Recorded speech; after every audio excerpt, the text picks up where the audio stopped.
Hi friends, welcome back to my channel. ഞാൻ റീന. ഞാൻ ഇന്ന് വന്നിരിക്കുന്നത് നല്ലൊരു അവിയലിൻ്റെ റെസിപ്പി ആയിട്ടാണ് കേട്ടോ. നല്ല ഹെൽത്തിയാണ്, അതുപോലെ തന്നെ നല്ല ടേസ്റ്റുമാണ്. പിന്നെ നമുക്ക് സദ്യക്കൊക്കെ അവിയലില്ലാതെ എന്ത് സദ്യവട്ടങ്ങളാണ് അല്ലേ.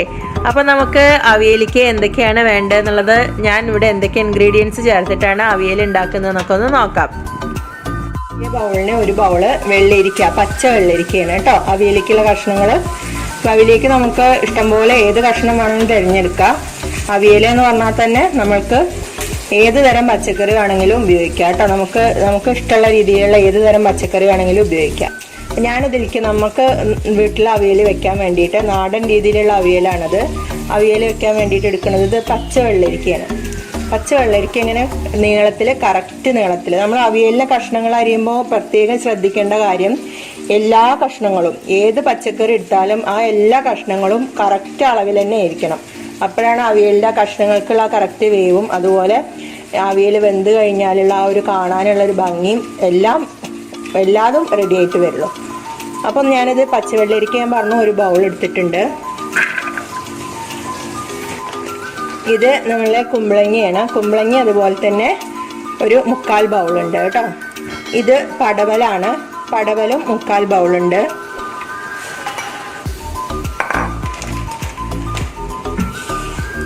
ഇത് നേന്ത്രക്കായാണ് കേട്ടോ. നേന്ത്രക്കായ ഞാനൊരു 3/4 ബൗൾ എടുക്കുന്നുണ്ട്. ഒരു 1/2 ബൗള് ബീൻസ്, പച്ച ബീൻസ് ആണിത്. 3/4 ബൗള് പച്ച പയറുണ്ട് കേട്ടോ. നമുക്കിത് വെക്കാനുള്ള ചട്ടി ചിലപ്പോൾ കുറച്ച് വലുതെടുക്കേണ്ടി വരും. അവിയലിൻ്റെ കഷ്ണം നമ്മൾ ഫസ്റ്റിലിടുന്ന സമയത്ത് നല്ല ഒരുപാട് ക്വാണ്ടിറ്റി ആയിട്ട് തോന്നും, പക്ഷെ ഇത് ഒന്ന് വെന്ത് കഴിഞ്ഞാൽ അതൊന്ന് ഒതുങ്ങി കിട്ടും. ഇത് ക്യാരറ്റാണ്. ക്യാരറ്റ് ഒരു 1/2 ബൗള്. ഇത് ചേനയാണ്. ചേനയും ഒരു 1/2 ബൗളുണ്ട് കേട്ടോ. ഇത് മുരിങ്ങക്ക ഞാൻ ഒരു ഫുള്ള് മുരിങ്ങക്ക എടുത്തിട്ടുണ്ട്.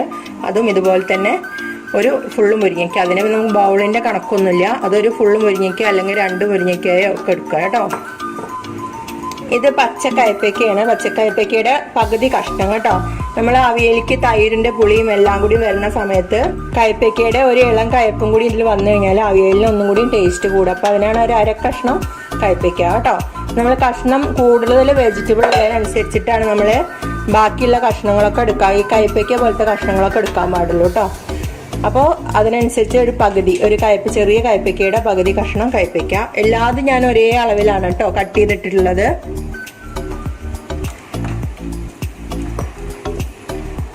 അപ്പോൾ അവിയലുണ്ടാക്കാൻ വേണ്ടിയിട്ട് ഞാൻ ഇത്രയും വെജിറ്റബിൾസ് ആണ് കേട്ടോ കട്ട് ചെയ്തെടുത്തിട്ടുള്ളത്. ഇനി നമുക്ക് വേണമെന്നുണ്ടെങ്കിൽ ചേനത്തണ്ട് കൂട്ടാം, ചേമ്പന്തണ്ട് കൂട്ടാം. പിന്നെ അങ്ങനെ നമുക്ക് വേണമെന്ന് ചില ഭാഗങ്ങളിലേക്കൊക്കെ വഴുതനി ഇടുന്നുണ്ട്, അതുപോലെ തന്നെ ഉരുളക്കിഴങ്ങ് വെച്ചിട്ട് ഇടുന്നുണ്ട്. അങ്ങനെ ഓരോ ഭാഗങ്ങളിലേക്ക് എത്തുമ്പോഴും നമ്മൾ അവിയലും വ്യത്യസ്ത രീതിയിലാവും. അതുപോലെ പച്ചമാങ്ങ ഇട്ടിട്ട് ഇടുന്നുണ്ട്, പുളി ഒഴിച്ചിട്ട് ചെയ്യുന്നുണ്ട്. അപ്പം ഞാനിവിടെ നമ്മളെ നാടൻ രീതിയിൽ തൈര്, നല്ല പുളിയുള്ള തൈര് എടുത്തിട്ട് തന്നെയാണ് ഈ അവിയൽ ചെയ്യണത് കേട്ടോ. അതിലേക്ക് പച്ചമുളക് ഉണ്ട്, പിന്നെ നല്ലോണം തേങ്ങ ഇട്ട് കൊടുക്കണം. അതൊക്കെ ഞാൻ പിന്നീട് കാണിച്ചു തരാം. അപ്പോൾ നമുക്കിതിനെ ചട്ടി ഒന്ന് മാറ്റി കൊടുക്കേണ്ടി വരും. ഈ ചട്ടിയിൽ എന്തായാലും ഇത്രയും കഷ്ണം ഇട്ടിട്ട് അവിയൽ വെക്കാൻ കഴിയില്ല. അപ്പം ഞാൻ ഒരു ഓടിൻ്റെ ഉരുളി ഉണ്ട്, ആ ഉരുളി എടുത്തിട്ട് ചെയ്യാം. അപ്പോൾ ഞാൻ ഈ കഷ്ണങ്ങളൊക്കെ ഉരുളിയിലേക്ക് മാറ്റി കൊടുക്കുകയാണ്. ഇതെന്തായാലും ഈ ഉരുളിയിൽ കൊള്ളേണ്ടതാണ്. ഇനിയിപ്പോൾ നിറഞ്ഞിരുന്നാലും കുഴപ്പമൊന്നുമില്ല, നമുക്ക് അടച്ചു വെച്ച് വേവിക്കാം. അപ്പോൾ അവിയലിൻ്റെ കഷ്ണം ഈ ഉരുളി നിറച്ച് അവിയലിൻ്റെ കഷ്ണം ഉണ്ട് കേട്ടോ. അത് കുഴപ്പമില്ല നമുക്ക്. ഇനി ഞാനിതിൽ മഞ്ഞൾപ്പൊടി ഇട്ട് കൊടുക്കുന്നുണ്ട്, അതുപോലെ തന്നെ ഉപ്പ് ഇട്ട് കൊടുക്കുന്നുണ്ട് കേട്ടോ. അപ്പോൾ നമുക്കിതൊന്ന് ഇല വെച്ചിട്ടോ അങ്ങനെ അല്ലെങ്കിൽ പാത്രം വേറൊരു അടപ്പ് വെച്ചിട്ടൊക്കെ മൂടി വെച്ചിട്ടൊന്ന് വേവിച്ചു കൊടുക്കാം.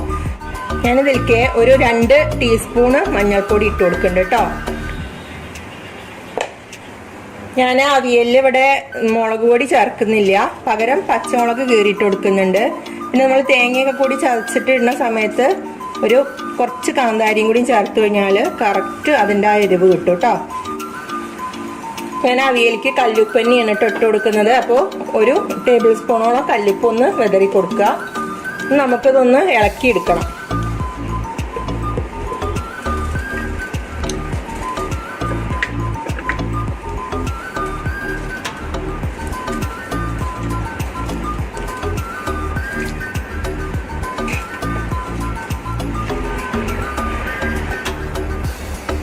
ഇപ്പോൾ വലിയ ചട്ടിയാവുന്നതുകൊണ്ടാണ് ഞാൻ ഇങ്ങനെ ഇളക്കി കൊടുക്കണം. അല്ലാന്ന് വെച്ചാൽ നമുക്കിത് ഇങ്ങനെ ഒന്ന് ഇട്ടിട്ട് ഇങ്ങനെ ഇളക്കി കൊടുത്താൽ മതി ചട്ടി കേട്ടോ.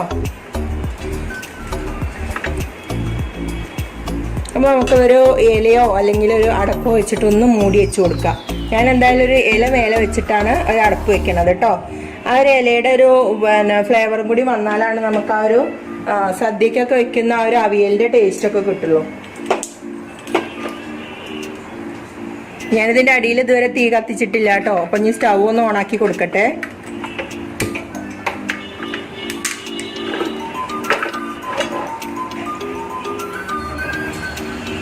ഞാനിങ്ങനെ ഒരു ഇല വെച്ചിട്ട് മൂടി വെക്കുന്നുണ്ട് ഫസ്റ്റിൽ. എന്നിട്ട് നമുക്കൊരു സ്റ്റീലിൻ്റെ പാത്രമോ അല്ലെങ്കിൽ ഒരു തട്ടോ അങ്ങനത്തെ എന്തെങ്കിലും ഉണ്ടെച്ചാൽ ഒന്ന് അടച്ചു വെച്ച് കൊടുക്കാം കേട്ടോ. ഇടയ്ക്കിടയ്ക്ക് നമ്മളൊന്ന് നോക്കിയിട്ട് ഒന്ന് ഇളക്കി കൊടുക്കണം. കാരണം താഴെ കിടക്കുന്നത് ചേനയും കായും അങ്ങനത്തെ കഷ്ണങ്ങളൊക്കെയാണ്. മുകളിലാണ് നമ്മൾ കുമ്പളം വെള്ളരി കിട്ടുന്നത്. അതിൽ നിന്നുള്ള ആവി വന്നിട്ടുള്ള ആ ഒരു വെള്ളം ഇറങ്ങിയിട്ട് വേണം കേട്ടോ ഈ കഷ്ണം വേവാൻ. വേറെ ഒരു വെള്ളവും നമ്മളിത് ഒഴിക്കുന്നില്ല. അപ്പോൾ ഞാനിങ്ങനെ ഒരു മൂടി വെച്ചിട്ടൊന്ന് സ്റ്റീലിൻ്റെ മൂടി വെച്ചിട്ട് മൂടിയിട്ടുണ്ട്. ഉള്ളിൽ നമ്മൾ എലിയും വെച്ചിട്ടുണ്ട് കേട്ടോ. ഇനി ഇതൊന്ന് ആവി കയറിയിട്ട് ഒരു പകുതി വേവാവുന്ന ആ ടൈമിൽ നമുക്ക് കുറച്ച് തൈരൊന്ന് അടിച്ചിട്ട് നന്നായിട്ടൊന്ന് കട്ട അടച്ചിട്ട് അടിച്ചിട്ടൊന്ന് കുറച്ചൊന്ന് ഒഴിച്ചു കൊടുക്കാം കേട്ടോ. അത് ഒഴിച്ചു കൊടുക്കുമ്പോൾ ആ കഷ്ണങ്ങളൊന്നും പിന്നെ വെന്തുടഞ്ഞു പോവില്ല. അപ്പോൾ ഒന്ന് കുക്കായിട്ട് ചേനയും കായൊക്കെ ഒന്ന് കുക്കായ ശേഷം നമ്മളത് ഒഴിക്കാൻ പാടുള്ളൂ.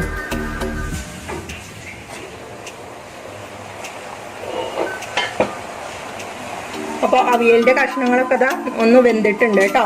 ഈ ഒരു വേവ് മതി. അതിൻ്റെ അടിയിൽ കുറച്ച് വെള്ളമൊക്കെ വന്നിട്ടുണ്ടാവും. ഇനി നമുക്കിതിലേക്ക് കുറച്ച് തൈര് ചേർത്ത് കൊടുക്കണം കേട്ടോ.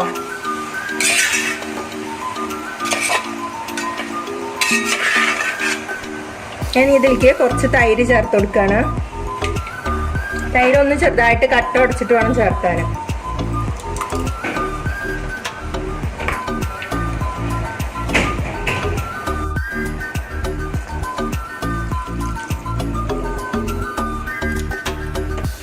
ചില ഭാഗങ്ങളിലൊക്കെ അവിയലിൽ ശർക്കര ചേർക്കുന്നുണ്ട് കേട്ടോ. എല്ലാ ഇതും കൂട്ടും എല്ലാം തേങ്ങയും എല്ലാം ചേർത്തതിന് ശേഷമാണ് ശർക്കര കൂട്ടുക. അപ്പോൾ നമുക്ക് ശർക്കരയുടെ ആ ഒരു മധുരവും പുളിപ്പും എല്ലാം കൂടി വരും. നിങ്ങൾക്ക് താല്പര്യം ഉണ്ടെങ്കിൽ ചേർത്ത് കൊടുക്കാം. ഇനി നമ്മൾ കഷ്ണങ്ങൾ മൂടി വെച്ച് വേവിക്കേണ്ട ആവശ്യമില്ല കേട്ടോ. നമുക്കത് തുറന്ന് വെച്ചിട്ട് തന്നെ വേവിക്കണം. ഇപ്പോൾ തൈര് ഒഴിച്ച് കഴിഞ്ഞാൽ ഇനി കഷ്ണങ്ങൾ വേവില്ല. അപ്പോൾ ഇനി നമുക്കതിലേക്ക് നാളികേരം ജീരകവും അതുപോലെ തന്നെ ഞാൻ പറഞ്ഞ പോലെ കാന്താരി മുളകും ഒക്കെ കറിവേപ്പിലൊക്കെ ഇട്ടിട്ടൊന്ന് ചതച്ചിട്ട് മിക്സിയുടെ ജാറിൽ തന്നെ ഒന്നിട്ട് ചതച്ചിട്ട് ഒന്ന് ഒതുക്കി കൊടുക്കുന്നുണ്ട്. പോരാതെ നമ്മൾ കയ്യിലിട്ട് ഞെരടിയിട്ട് അല്പം മഞ്ഞൾപ്പൊടിയും കുറച്ച് കാന്താരി മുളകും ജീരകം പൊടിയും അതിലും ഇട്ടിട്ട് നമ്മളതിൻ്റെ മുകളിലൊന്ന് നന്നായിട്ട് കുത്തി വയ്ക്കും വേണം. ആ ഒരു ഇതും കൂടി കഴിഞ്ഞാൽ നമ്മൾ അവിയൽ റെഡിയായി കേട്ടോ. അപ്പോൾ അതൊന്നിരുന്ന് തിളച്ച് വറ്റിക്കോട്ടെ. ഞാനതിലേക്ക് കുറച്ച് കറിവേപ്പില ഇട്ട് കൊടുക്കുന്നുണ്ട്. അതുപോലെ തന്നെ ജീരകം ഇട്ട് കൊടുക്കുന്നുണ്ട്. പിന്നെ കുറച്ച് കാന്താരി ഇട്ട് കൊടുക്കുന്നുണ്ട് കേട്ടോ. നമ്മൾ എരിവിനനുസരിച്ചിട്ട് ഇട്ടാൽ മതി. ഞാനിതിലേക്ക് കുറച്ച് തേങ്ങ ചേർക്കുന്നുണ്ട്. ഇത്ര തേങ്ങ ഇട്ടിട്ട് നമുക്കൊന്ന് നന്നായിട്ട് ചതച്ചിട്ട് ഒതുക്കിയിട്ട് ആദ്യം അവിയലിലേക്ക് ഇട്ട് കൊടുക്കാം കേട്ടോ. ഇതുണ്ടോ, ഈ ഒരു പരുവത്തിൽ ഞാൻ ചതച്ചെടുത്തിട്ടുണ്ട്. നമുക്കതൊന്ന് ഇട്ടിട്ടൊന്ന് ഇളക്കി കൊടുക്കണം കേട്ടോ.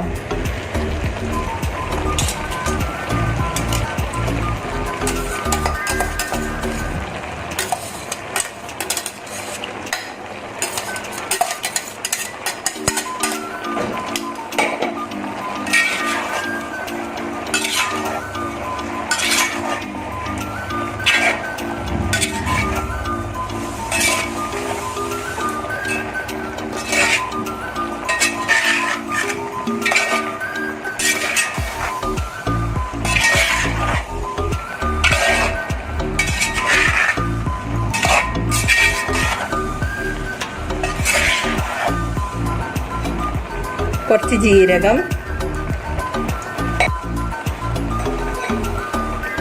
കുറച്ച് ജീരകവും അതുപോലെ കറിവേപ്പിലയും പിന്നെ നമ്മളെ കാന്താരിയും കൂടിയും ഒന്ന് ക്രഷ് ചെയ്തെടുത്താൽ മതി കേട്ടോ.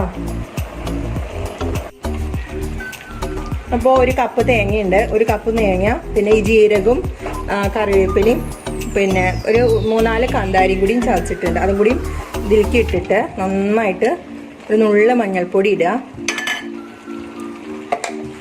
വേണമെന്നുണ്ടെങ്കിൽ ഇതിൽ ഒരല്പം ഉപ്പ് കൊടുക്കുക കേട്ടോ. ഇനി ഞാനിതിലേക്ക് കുറച്ചുകൂടി കറിവേപ്പിലയും കൂടി ഇട്ട് കൊടുക്കുന്നുണ്ട് കേട്ടോ. ഇനി നന്നായിട്ട് കൈ വെച്ച് നന്നായിട്ട് പരമാവധി നമ്മൾ കൈ വെച്ചിട്ട് നല്ല പവറിൽ നന്നായിട്ട് ഞെവിടിയിട്ട് തിരുമ്മി എടുക്കണം അത്. അപ്പോൾ നമ്മൾ ഇങ്ങനെ എടുക്കുന്ന സമയത്ത് മിക്സിയിൽ ചതച്ചെടുക്കുന്നതിനേക്കാളും ഒരു ടേസ്റ്റ് കൂടുതലുണ്ട് കേട്ടോ.